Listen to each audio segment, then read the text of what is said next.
Headaches. We all get them, some worse than others, but did you know there are 10 things that you encounter in your everyday life that could be causing your headaches? I'm talking about your cell phone. We spend a tremendous amount of time looking at YouTube videos, TikToks, meme reviews, but the reality is when we're constantly straining our eyes for long periods of time, it can actually lead to a headache developing. Now, I like to follow the 20-20-20 rule, where you pick a point 20 feet away every 20 minutes and you stare at that point for 20 seconds. It allows your eyes a moment to reset, to recalibrate, and decrease the strain that's being put on them, therefore reducing the likelihood that you'll develop a headache. Something I'm also seeing is that folks tend to keep their cell phones way too close to their eyes. In fact, there was some research done on this by the SUNY College of Optometry, where they looked at the distance people looked at printed materials versus cell phones. Printed materials, 16 inches away from the face. Pretty good distance. Cell phones, 12 to 14 inches, sometimes up to 7 inches only away from the face. What happens? That puts a tremendous strain on the eye, forces it to accommodate, and as a result, that can lead to headaches. Folks, keep the cell phone a little further away and watch that screen time. Caffeine. Specifically, the lack of caffeine. I'm talking about caffeine withdrawal. It's likely that if you've been taking caffeine consistently for a long period of time and abruptly discontinue it, you can develop withdrawal, leading to headaches, fogginess, irritability, and other symptoms. Now, my recommendation to my patients who want to stop cold turkey is that they should be prepared to experience symptoms of caffeine withdrawal. And if they don't want to, they can slowly taper themselves off, either decreasing the amounts they drink each day, or perhaps mixing their cup of joe with a cup of decaf. The reason these headaches even happen is because when you ingest caffeine, it actually narrows your blood vessels within your brain, and without the caffeine, these blood vessels widen, leading to these headaches and withdrawal symptoms. Pillows, specifically the wrong pillows. Look, the average human spends 1/3 of their lifetime asleep. Well, according to my recent YouTube poll that you guys answered, you're not even doing that, which, by the way, is a big problem. Anyway, the comfort of your sleep is intimately tied to how you feel the next morning when it comes to neck pain and headaches. Now, when I talk about pillows, I'm specifically talking about supportive pillows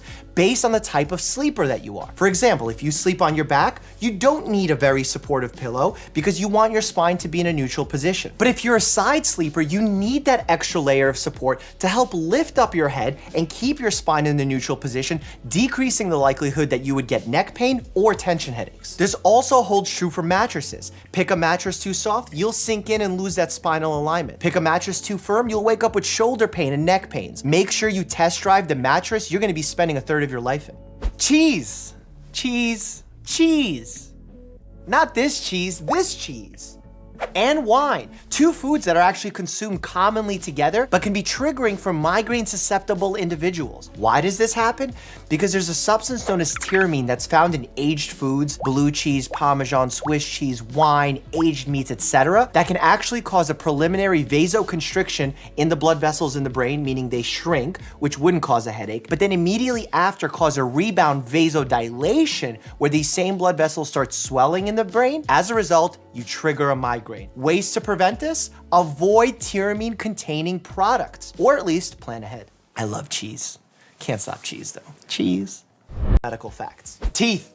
I'm talking specifically about teeth grinding. That's right, bruxism is a legitimate medical condition where you clench and grind your teeth. If you do this at night, it could be a sleep movement disorder leading to problems with the TMJ area. The TMJ is a hinge joint that actually moves forward and backward, but also side to side. It allows you to laugh, speak, chew. But if there's a problem there, it can be quite painful, known as a temporomandibular disorder. And if you have pain there, it can radiate to the head or even feel like a headache on its own. Now, if you have mild bruxism, that may not be a problem, but the idea is to get ahead of it before it becomes a problem. So see your dentist, discuss whether or not you're clenching your teeth at night, and perhaps get yourself a protective tray in order to decrease the damage to the TMJ area. Painkillers. That's right, the medications that are actually supposed to be taken to get rid of a headache can actually cause a headache. When does this happen? When you overuse the medication. These medications are actually indicated to be taken sporadically, every now and then for a headache. So if you're taking them every single day of the week, first of all, that's a problem. You should go see your doctor. It can lead to a condition known as rebound headaches or medication overuse headaches. These are legit medical diagnoses, with the treatment being stopping the painkiller. How ironic is that? Stopping the painkiller can actually stop the pain.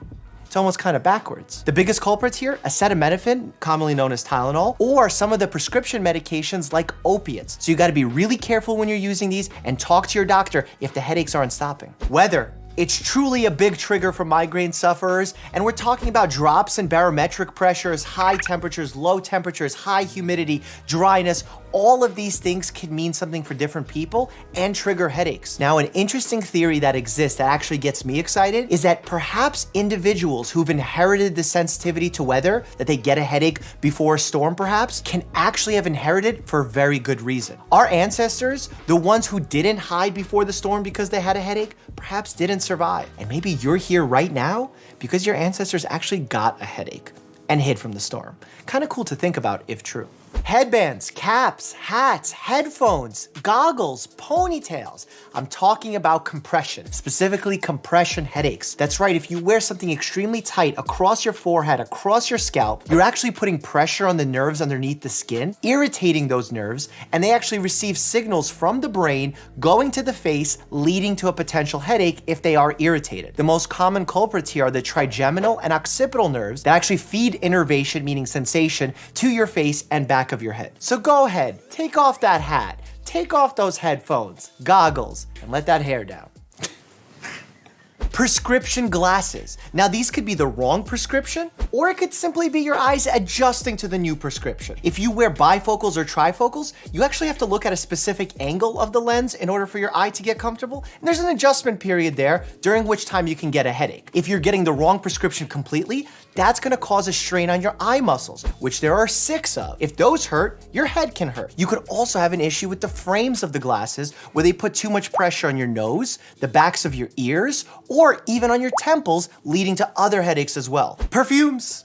Well, I'm kind of being unfair to perfumes here because it's really all extreme scents, powerful scents, if you will. They can be a known trigger for migraines. In fact, a 2011 survey found that perfumes and strong scents were at the top of the list for migraine triggers. We don't even have a clear reason as to why this happens, but it looks like individuals who smell a strong scent have a dilation of the arteries inside their brain where they actually swell and trigger the nervous system to experience that level of pain. It's the chemical composition of the scent that leads the body to react this way. How do you know if you're one of these individuals triggering your migraines by scent? Keep a migraine journal. Every time you have a migraine, see what's going on in your life and see if you can find a connection. Click here for a video on everything you need to know about green tea. Its health benefits, how to make it, it's all right here. And again, huge thank you to Omaze for sponsoring this video. Don't forget to visit the link home.omaze.com/Dr. Mike. As always, stay happy and healthy.